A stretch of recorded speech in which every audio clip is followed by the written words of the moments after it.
Now we've reached tutorial number 5, and in fact it's the last tutorial in the reconnaissance stage, and it's about our crew. And the fact that it's last, or the final quadrant, is really not, and I emphasize that, not a reflection of the importance of your crew in terms of your success. And we're working the crew log now for a reason. And I ask you to remember that a principle that we've said is core to the whole program, Success in 80 Days, is the one of sequence. And I think after doing the work of the first 3 logs by now, you may already actually appreciate the crucial factor behind the success stories of many business, and that's having the right crew for your specific expedition. And that's why you needed to determine what your business journey is all about, your destination and the vehicle and the territory that you're deploying your business in. You need to have all those clear in your head so that you can think about the right crew for your specific business journey. And at the core of this log is the need for you to consider your crew as a whole, as well as the constituent members. And as outlined in the logbooks, as you go through your program, crew may well encompass resources actually outside of your direct staff. And that's true particularly in the early stage of your business, where you may employ contractors, part-timers. You may actually rope in or consider your suppliers or your resellers or your partners as part of your crew as well. The headings along the top of the crew log are a convenient descriptive of the roles that typically need to be covered by a successful company. And if you check your handbook, you should get an idea from the guide notes of the meaning of each of these. Of course, you may prefer other ways of describing these roles, and if you're more comfortable with different ways of describing these roles, go ahead and use them. But for now, I'll just stick with these. And the elements at the left really are designed to help you with a complete grasp of your crew without blurring the specific skills, the roles and the responsibilities of those individuals. So these start by identifying who exactly we're talking about.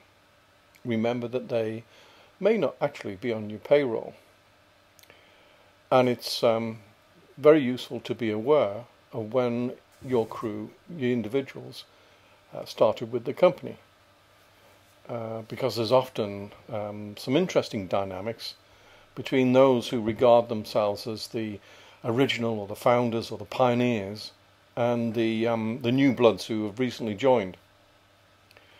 Now, in my example, and for the sake of personal confidentiality, I've actually used fictitious names.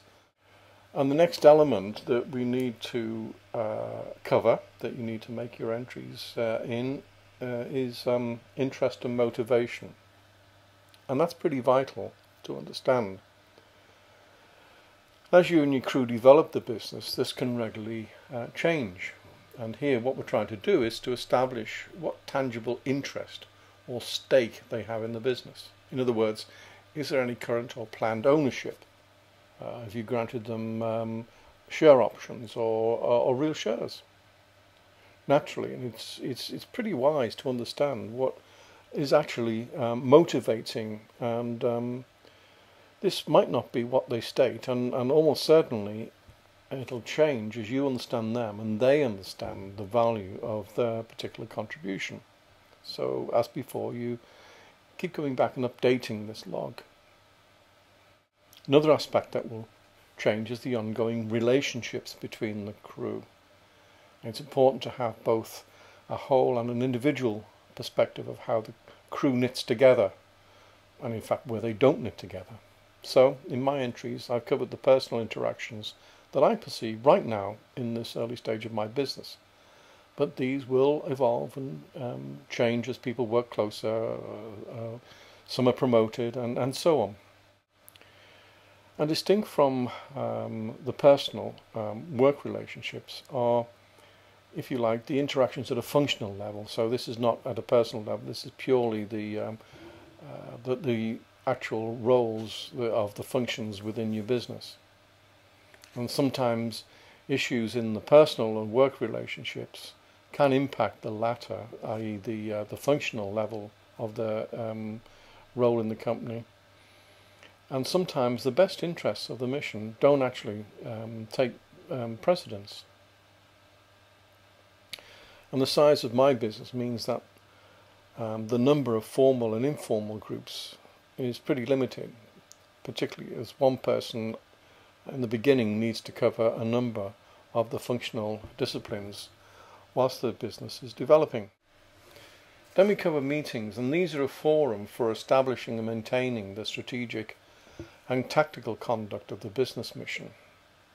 Formal meetings are also important communications vehicles, in particular to present information, to report on progress, to set and allocate priorities. And it's vital that these are seen as part of the business, not adjacent to it. And it's also key that you understand that meetings are a business asset, and they are important. And like any other asset, it needs to be used efficiently and productively. A meeting consumes resources. Try to be certain that most meetings are productive. You're running a business, not a think tank. Now, this isn't to imply that your business should be just totally cold and antisocial. Far from it. Good relations and a friendly, supportive culture are the best environment. It's simply that meetings should have goals. This links with the ability to monitor the effectiveness of your crew. The systems you put in place is the basis of the next element.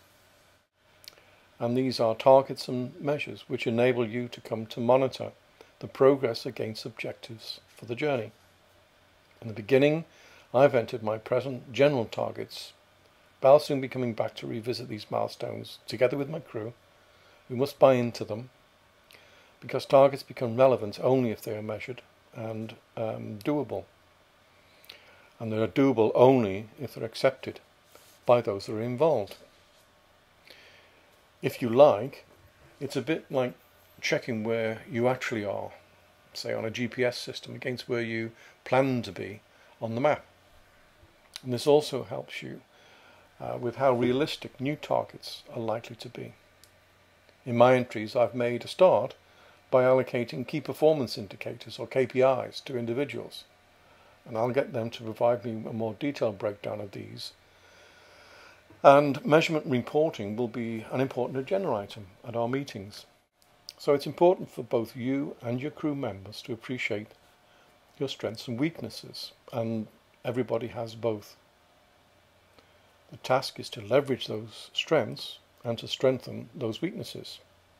And that's particularly important when business planning. None of us is perfect, and we each gain from help and support.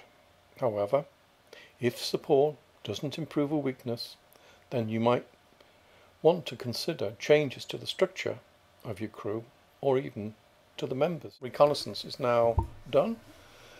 Well, for now, yes, but when you study your logbooks, you'll understand why retracing steps and covering ground again becomes pretty regular.